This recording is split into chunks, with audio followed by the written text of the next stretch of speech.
Good evening, good evening, good evening. Hello, everyone. I just shared this live out and I ask that you do the same. Happy Monday, everyone. And we are going to talk about tonight. Of course, I always want to bring value. I don't want to just be getting on to say I got on every single day for the month of June, but I wanted to add some value to my business owners, of course, as always. I do try to look out for the W-2 employee who's a W-2 employee only as well, some, but my primary focus is always going to be my business owners. So come on in again, share this live. If you have been missing these lives and you're wanting to catch it, make sure you click the, on Facebook, it's the follow button, and on YouTube and IG, make sure you click the bell so that, of course, YouTube, you need to subscribe. Okay, click the button below and subscribe. And then IG, you want to click on the notification bell so that you can catch these lives when I do go live.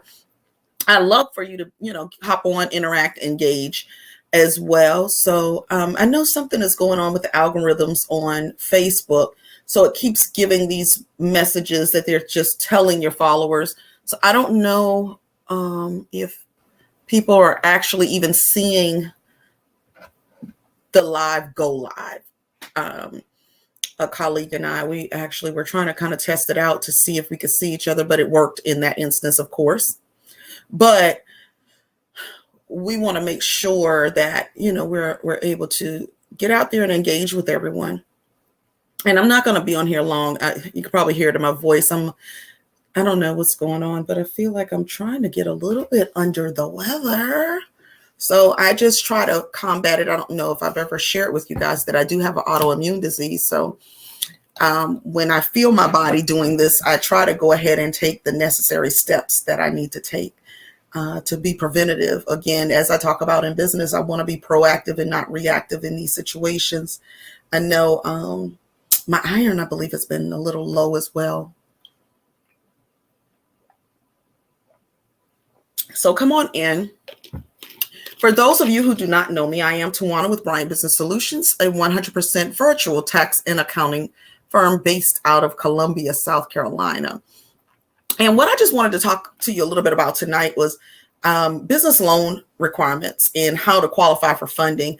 I'm not going to go in depth or anything like that, but I do want to make sure that when you're starting to look for, hey girl, I was just saying about the algorithm with IG, because it's doing that thing saying we're telling your followers that you've started a live video. So I'm just going to take it for what it is. Oh, and I think I forgot to go in airplane mode on my phone. So hopefully it doesn't kick out if somebody calls. I've been kind of avoiding calls all day just because I haven't been feeling the greatest. But what I want to talk about is the business loan requirements and just give you a little brief overview. For those people who are starting out in business, if you're new to business, you've been in business for some time, and you know that either it's time for you to grow or you're looking for business funding, or you're new and you're going in with the intention of knowing that you want to obtain business funding, there are some things that you have to do. I saw I saw that you were on for a hot second too. For those of you who are on Facebook and YouTube, I'm talking over on IG.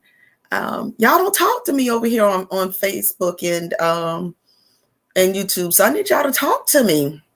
But I want to talk about the business loans and just some of the requirements and just a quick little guide to the requirements and the things that the bank is going to look for or think about when they're determining whether or not they want to give you some funding, So you'll need to meet these requirements. Of course, there are nuances and shortcuts and backdoors to every situation.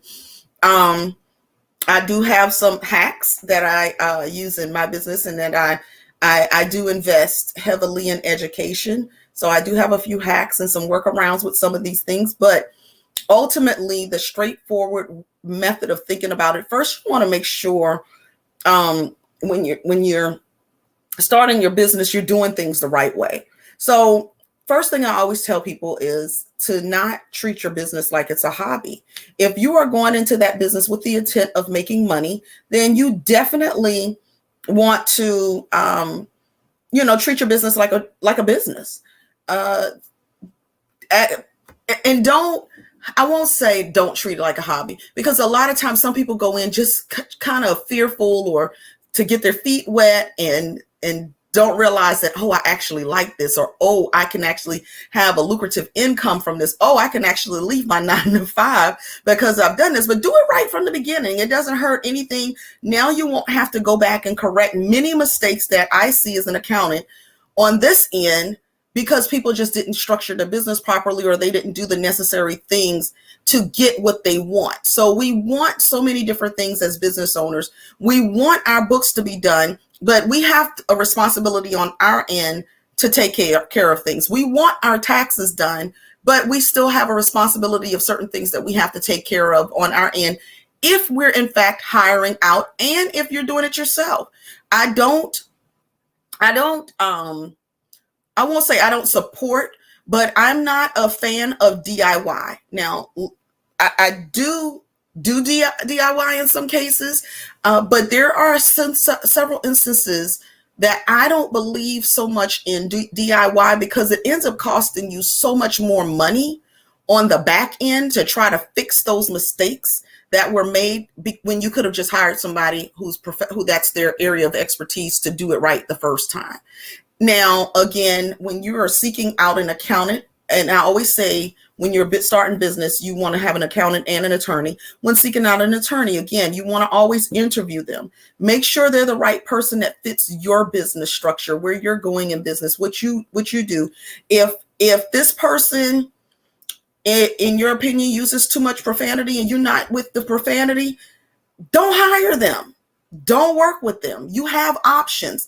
You do not have to sacrifice what your business values are, or your business, what you want to be connected to, or what you want to deal with in business. Because if that's what a part of their business model and they're okay with that, then you got to respect whatever their business model is, So make sure when you're looking at that, you're like I said, you're making sure you're equally yoked in a sense. Okay. All right. So what I want to talk about, like I said, is the requirements and qualifying for a business funding. And they all vary based on the lenders that you're working with. Just like with the PPP, we were able to see a lot of times, just depending on the lender. One lender may ask for certain documents, one may not. But this is just a quick overview of some of the things that they do look at to determine your eligibility. So one thing that they look at is time in business. How long have you been in business? Of course, newer businesses, they can't show really that they're sustainable to be lended money. So ultimately, just like on the other side of things with the individual side, they look at how long you've been on your job. So time in business is the first thing that you want to look at. Keep in mind, this threshold is usually around 2 years, and your banks and your lenders want to feel secure in lending you that money. But it doesn't limit necessarily your options, because again, there's workarounds to everything. There are some banks that are more flexible than others. In some cases, to personal guarantee, they look at your personal credit score. Now, I don't recommend trying to really do anything unless your credit score is about a 620 or above. But again, there are some lenders that may do it at a 600 credit score. And the reason I'm mentioning your personal credit score is because in some cases, you would need to PG, personal guarantee, your business credit with your personal credit. Okay, until you can show that, in fact, your business can stand alone. You have that PAYDEX score where it needs to be. Your business credit score, which is your PAYDEX score, is something else that they look at. And of course, your PAYDEX score, you want to have it around an 80. A 80 is a hot number, but of course, 100 is even better. The other thing is annual business revenue and your profits. Okay, so here's the thing with this. So on your annual business revenue and profits, this ties directly into your tax preparation in a lot of cases, because most lenders will then ask for your profit and loss, your Schedule C, from your tax return. If you feel like, and y'all know I don't promote this, if you feel like writing everything off, oh, I want to write this off, and I want to write the ink off that went in the pen, okay? If you have that mindset, and over here at Bryant Business Solutions, we teach a millionaire mindset so that we can head in that direction. But if your mindset is, I want to have my own business so I can write everything off, one, we're not the accounting firm for you, because that doesn't fit with our business model of where the direction we're headed in, or the direction we want our clients to be headed in. However, if it makes sense in that year for you to write off certain things so that in future years you can now claim those net operating losses carried forward. But what lender is going to want to give you money if you have a gross profit of $125,000, but then your net profit is a negative $25,000?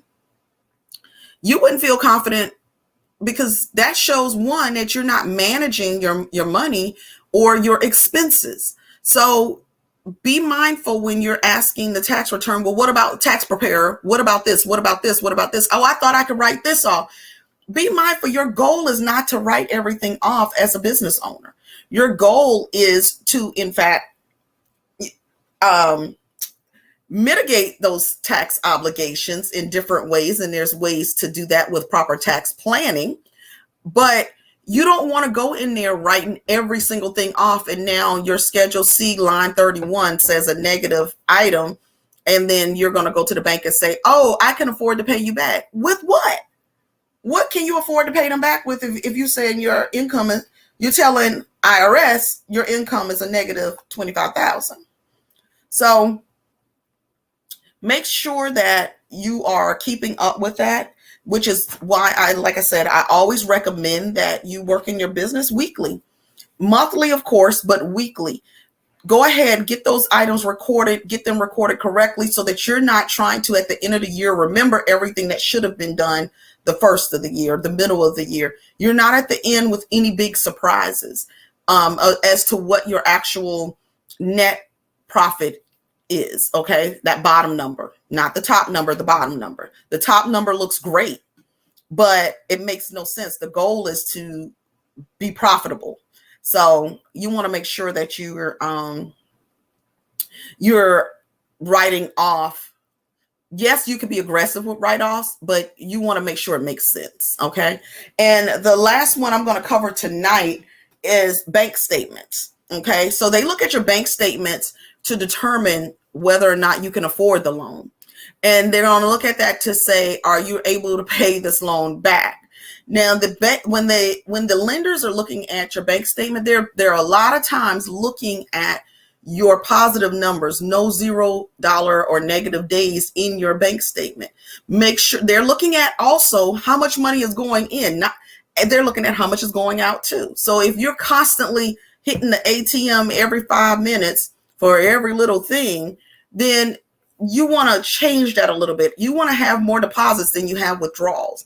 So what I recommend all the time is set yourself up, not on payroll per se if you're a sole proprietor, but set yourself up to where you're receiving consistent payments to handle those personal things that you need to handle. For example, if you know you have a mortgage payment that's due, and you know that you make X amount of dollars this month, every month, even if it's just one time, have that transfer go from your business to your personal account and notate it as an owner's draw to show that the owner has now taken money out of this business to pay themselves, in a sense, is what it is. But you don't want to be nickel and diming, and every couple of days you going to grab a couple $100 out the bank just because you can, because that can ultimately affect you when you go to get business funding.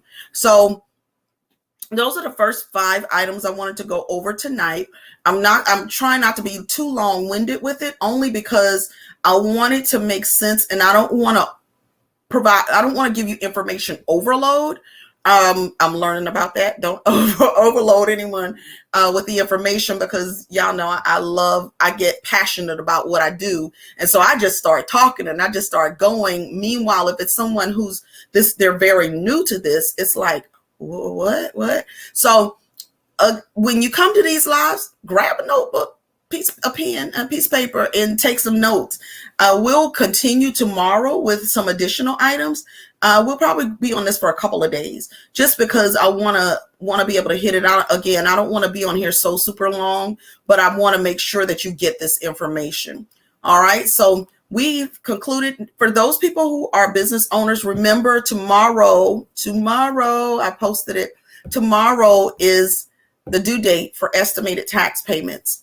So if you haven't prepared, which we talked about your bookkeeping, but if you haven't prepared, then be sure that you get prepared to get that payment in on time tomorrow, so that you won't incur those penalties and interest at the end of this tax year, which is December 31, going into the next tax season. Okay. Well, check you guys out tomorrow. Tomorrow is actually Tax Talk Tuesday.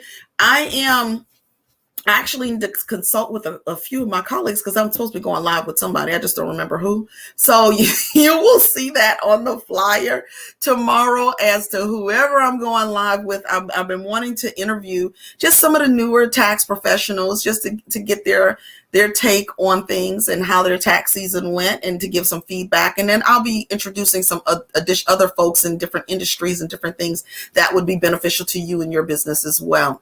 All right. So if you guys do not have any questions, I appreciate you joining me tonight, and I look forward to chatting with you tomorrow. All right. It's not me, but it needs to be me. We'll talk. All right, guys, y'all have a good night. Yeah, we'll talk about